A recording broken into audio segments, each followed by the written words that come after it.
So last week we began a 4-part series on the lies we believe. And last week we talked about personal lies we tell ourselves. Today we're going to talk about relationship lies. And so in this series, the focus is really about telling ourselves the truth. About telling ourselves the truth. You know, most of the time when we think about being honest, I think our first thought is being honest with other people. And perhaps that's because we're taught very early as children to be honest, to tell the truth, and that there are consequences if we're not honest. But as we get older, I think it's important for us to appreciate that in addition to telling the truth to others, it's important for us to tell the truth to ourselves. And sometimes the best way to do something like that is to back into it by asking ourselves, well, where are the places and what are the times and the ways that I'm not being honest with myself, that I'm not telling myself the truth? So I'm going to share with you 5 lies that are common relationship lies. And though they certainly apply very, very well to any sort of coupling. So a marriage, living together with someone, or close personal relationships.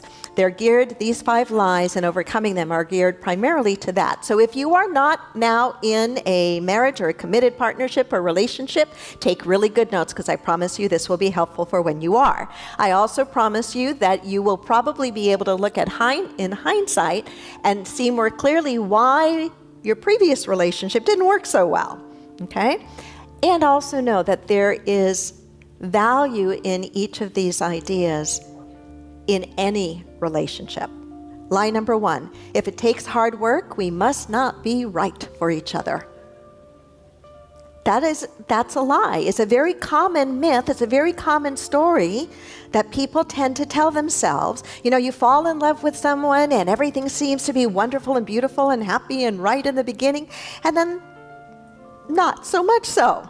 Stuff happens, challenges happen. We have to work at it a little bit, and there is a real tendency, and I think our divorce statistics bear this out very much now, that we've maybe swung the pendulum way too far to the other side as we assume, well, if it takes hard work, then we must not be right for each other, and we leave.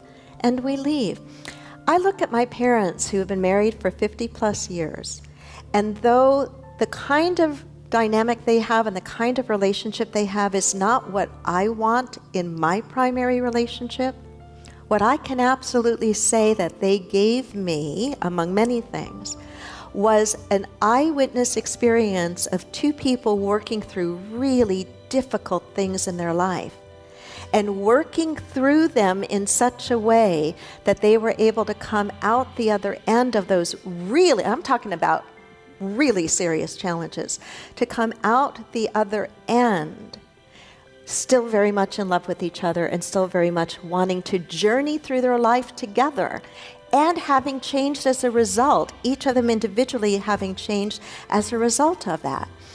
Am I saying that we should never break up? I'm not saying that at all. You ought to know me by now to know well enough that I would never go that black and white on anything like that. But what I am saying is that within our close relationships, especially when they seem to be challenging, if we begin to recognize within that challenge is the very energy to awaken us to a new understanding of ourselves and a new expression of ourselves, we will grow in a phenomenal way, and the relationship itself will be different because of that. Second lie, you can and should meet all my needs.